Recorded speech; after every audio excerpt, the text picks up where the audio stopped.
सभी स्टूडेंट्स को मेरा नमस्कार। जैसा आज पेपर में आई थी एग्ज़ाम फॉर्म को लेके, तो मैं उसके रिगार्डिंग कुछ बातें बताने के लिए आपके समक्ष उपस्थित हुआ हूँ।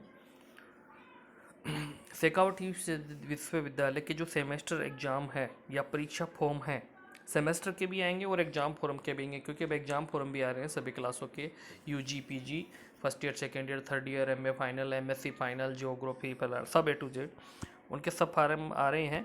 तो इसमें जो सूचना आज के पेपर में आई है उसमें लिखा गया है कि जनवरी के पहले सप्ताह से स्टार्ट होंगे फॉर्म, क्योंकि अब 7 दिन का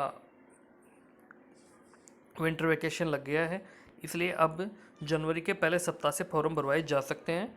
और इसमें बताया गया है कि 10-15 दिन लग जाएंगे एग्ज़ाम फॉर्म भरने के, उसके बाद टाइम टेबल आ जाएगा, फिर एग्ज़ाम स्टार्ट हो जाएगी। लेकिन इससे पहले मैं पूरी सूचना बताऊं, उससे पहले मैं आपको एक चीज़ बता देना चाहता हूं कि इसमें 4-5 डाउट आ रही हैं बच्चों की, तो मैं उनको क्लियर कर देता हूं। पहली डाउट मेरे पास आई है कि प्राइवेट स्टूडेंट्स के भी सेमेस्टर लगेंगे क्या। जैसे मैंने पहले वीडियो में बता दिया था, प्राइवेट स्टूडेंट्स के सेमेस्टर लगेंगे, प्राइवेट स्टूडेंट्स भी सेमेस्टर देगा, और पूरी जानकारी चाहिए तो इससे पहले वाली वीडियो में आप देख सकते हैं। दूसरी डाउट इसमें है, जो स्टूडेंट इस साल फेल हो गया है वो कौन सा फॉर्म भरेगा और क्या उसको सेमेस्टर देना होगा। जो इस साल 23-24 में फॉर्म भरा है जिस स्टूडेंट ने, वो फेल हो गया है फर्स्ट ईयर में, तो उसको सेमेस्टर सिस्टम लागू नहीं है इसमें, वो सिर्फ अपने पुराने सिलेबस के आधार पे ही एग्ज़ाम देगा। ठीक है जी। और वो कौन सा फॉर्म भरेगा, अगर आप रेगुलर स्टूडेंट हैं तो आपको एक्स स्टूडेंट से फॉर्म भरना है, और अगर आप किसी प्राइवेट कॉलेज से हैं तो आपको प्राइवेट से ही फॉर्म भरना है। ठीक है जी। तीसरी इसमें डाउट है कि अगर किसी के पेपर बैक रह गए और उसने फर्स्ट ईयर पास कर ली तो उसके भी सेमेस्टर लगेगा। बिल्कुल नहीं लगेगा। अगर आपने फर्स्ट ईयर में पास कर लिया, कोई पेपर बैक रह गया, तो वो सेकेंड ईयर के साथ लगाएगा। आपकी मार्कशीट में जो रिजल्ट में लिखा होता है तो वहाँ पे कुछ सब वो आते हैं रिजल्ट में स्टेटस, उसमें लिखा होता है EAPS। इसका मतलब होता है एलिजिबल फॉर पार्ट सेकंड, कि आपका पेपर बैक है लेकिन आप सेकंड ईयर के लिए एलिजिबल हो गए हैं। एक लिखा होता है EAPT, इसका मतलब है कि आपका सेकंड ईयर का फर्स्ट ईयर का कोई पेपर बैक रह गया है लेकिन आप थर्ड ईयर के लिए एलिजिबल हैं। एक आता है POSO, आपने देखा होगा, इसका मतलब है पास ओनली, पास ऑप्शनल सब्जेक्ट ओनली। ठीक है, मतलब कंपलसरी कोई बैक है आपका। तो ये चीज़ें जो हुई ये आपको मैंने बताई है। आप और एक EPFIY लिखा आता है eligible for second year final year, जैसे MA प्री और MA फाइनल में लिखा होता है, आप ज़्यादा दूर जाने की जरूरत नहीं है, ये तो समझ जाएंगे। तो फर्स्ट ईयर के स्टूडेंट जनवरी के प्रथम सप्ताह से ये एग्ज़ाम फॉर्म स्टार्ट होने की संभावना बताई गई है। तो इसमें इम्पोर्टेंट चीज़ क्या है, आप ये डॉक्यूमेंट्स अपने पास रेडी रखेंगे। 10वीं की मार्कशीट रेडी रखेंगे, 12वीं 10वीं 12वीं, Aadhaar card, email ID, mobile number. Email ID आपको हर जगह अपने पास रखनी है, क्योंकि इसका बहुत इम्पोर्टेंट रोल है इस फॉर्म में, कि ईमेल आईडी है वो आपकी ABC आईडी में भी लगी होगी। और आधार कार्ड चाहिएगा, आधार पे OTP चाहिएगा, ये सब चाहिएंगे। और एक इम्पोर्टेंट है, इस नोटिस में ये भी आया था यूनिवर्सिटी की तरफ से, जिस स्टूडेंट के पास ABC आईडी नहीं है वो एग्ज़ाम फॉर्म नहीं भर पाएगा। तो ध्यान रहे, अगर आपने नहीं बनवाई है ABC आईडी तो जल्दी से जल्दी नज़दीकी मेथड से बनवाएं, अपने पास रखें, क्योंकि एग्ज़ाम फॉर्म में ABC आईडी का कॉलम आएगा, जब वो आप लगाओगे तभी आपका फॉर्म ओपन होगा। इस प्रकार से इसमें बताए गए हैं। और भी इसमें कुछ लिखा है,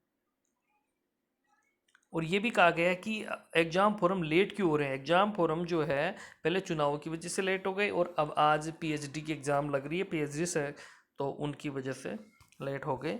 तो ये प्रथम वीक ऑफ जनवरी में आपके फॉर्म आएंगे, तो आप इनको भर सकते हैं, भरेंगे। और भी बताता हूँ मैं, 1 मिनट आप होल्ड रखिए।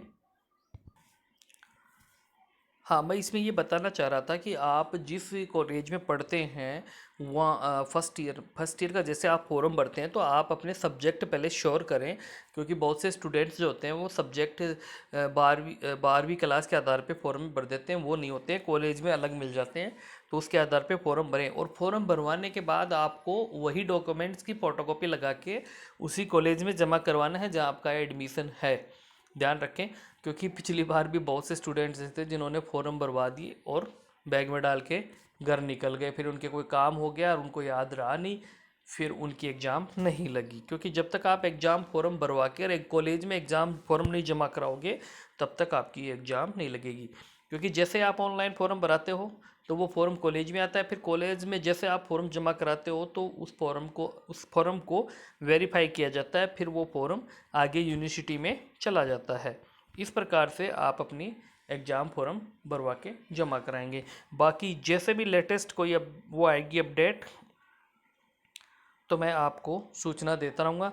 लेकिन एक्चुअल में क्या है कि ग्रामीण क्षेत्रों से ज़्यादा स्टूडेंट्स होते हैं सरकारी संस्थाओं में या प्राइवेट में, तो उनके पास से जो सूचना नहीं पहुंच पाती है। मैं सूचना जो देता हूं वो मैं कॉलेज के आधार पे देता हूं, क्योंकि मुझे जो सूचना आगे से मिलती है तो ही मैं आपको प्रोवाइड करता हूं। अदरवाइज सोशल मीडिया के द्वारा मैं कोई सूचना आपको नहीं बताता हूं। जैसे हमारे पास कोई आदेश आता है यूनिवर्सिटी का तभी मैं आपको सूचना देता हूं, ताकि आप अफवाह के चक्कर में ना रहें। ठीक है, बाकी अगर आप भी चाहते हैं कि ये सूचना आपको मिलती रहे तो आप चैनल को सब्सक्राइब कर लेना। जैसे जैसे लेटेस्ट सूचना आएगी मैं आपको उपलब्ध कराता रहूँगा। बाकी और कोई भी डाउट हो आपकी तो आप मुझे संपर्क कीजिएगा। जय हिंद, जय भारत। हाँ, इसमें एक और डाउट थी कि मुझे एक मैसेज भी आया था कॉलेज में से किसी की तरफ से कि सर हमारे प्रैक्टिकल कब होंगे। तो प्रैक्टिकल की देखो ऐसा है, जैसे ये एग्ज़ाम फॉर्म भरे जाएंगे उसके बाद जैसे टाइम टेबल आएगा उसी के दौरान आपका प्रैक्टिकल का शेड्यूल आ जाएगा कि आपके प्रैक्टिकल कब से और कहाँ लगेंगे। तो आप इस बात का ज़रूर ध्यान दें, आप जिस भी क्लास में हैं आप अपना प्रैक्टिकल सब्जेक्ट से रिगार्डिंग फाइल या रिकॉर्ड बना के रेडी रखें। क्योंकि कभी भी जैसे शेड्यूल आएगा तो उसके 4 या 5 दिन पहले आपको शेड्यूल के आधार पे आपको बता दिया जाएगा कि आपका इतनी तारीख को है और इतनी तारीख तक लगेंगे। तो उसके आधार पे फिर आप अपना प्रैक्टिकल संपन्न कर सकते हैं। तो आप अपनी फाइल या रिकॉर्ड अपने पास बना के रखें। एक और बेहतरीन डाउट आई थी, एक डाउट और थी जो मुझे याद आ गई है, मैं बता देता हूँ कि इस साल पार्ट थर्ड में किसी स्टूडेंट को सप्लीमेंट्री आई और उसने सप्लीमेंट्री की एग्ज़ाम फॉर्म नहीं भरा, तो वो अब क्या करें। तो भाई जिस सब्जेक्ट में आपको सप्लीमेंट्री आई थी उस सब्जेक्ट से आप इस साल दोबारा फाइनल ईयर करेंगे। अब आपके डाउट में ये आ रहा है कि सारे सब्जेक्टों की एग्ज़ाम लगेगी कि नहीं, आप जिस सब्जेक्ट में फेल हुए थे उसी की लगेगी। हाँ, अदरवाइज अगर आप चाहते हैं कि मैं वापस सारे तीनों देना चाहूँ तो आप दे सकते हो। बाकी जिस सब्जेक्ट में आप फेल थे उसमें तो आपको लगेगी। और दूसरा इसमें एक चीज़ और है कि आपने सप्लीमेंट्री का फॉर्म भरा, सप्लीमेंट्री का रिजल्ट आ गया, आप फेल हो गए, तो मेरे पूरे सब्जेक्ट की एग्ज़ाम लगेगी क्या? नहीं, आपके उसी सब्जेक्ट की एग्ज़ाम लगेगी जिसमें आपकी सप्लीमेंट्री आई थी। तो यह भी ध्यान रखें। और फॉर्म भरने से ज़रूर एक बार चेक करें फॉर्म को कि फॉर्म भरने पर आपको यही सब्जेक्ट दिखाए जा रहे हैं क्या जो आपके फॉर्म में आ रहे हैं कि नहीं आ रहे हैं। जैसे आपने सब्जेक्ट में जिसमें ड्यू पेपर है या बैक पेपर है तो उसको ज़रूर चेक करें।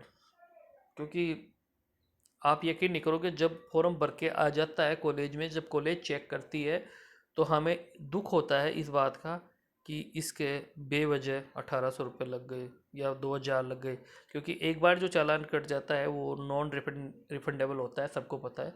तो आप अच्छे से श्योर होके ही फॉर्म भराएं। ठीक है जी, बाकी और कोई सूचना आएगी तो आपको जल्दी बताया जाएगा। तब तक के लिए जय हिंद, जय भारत।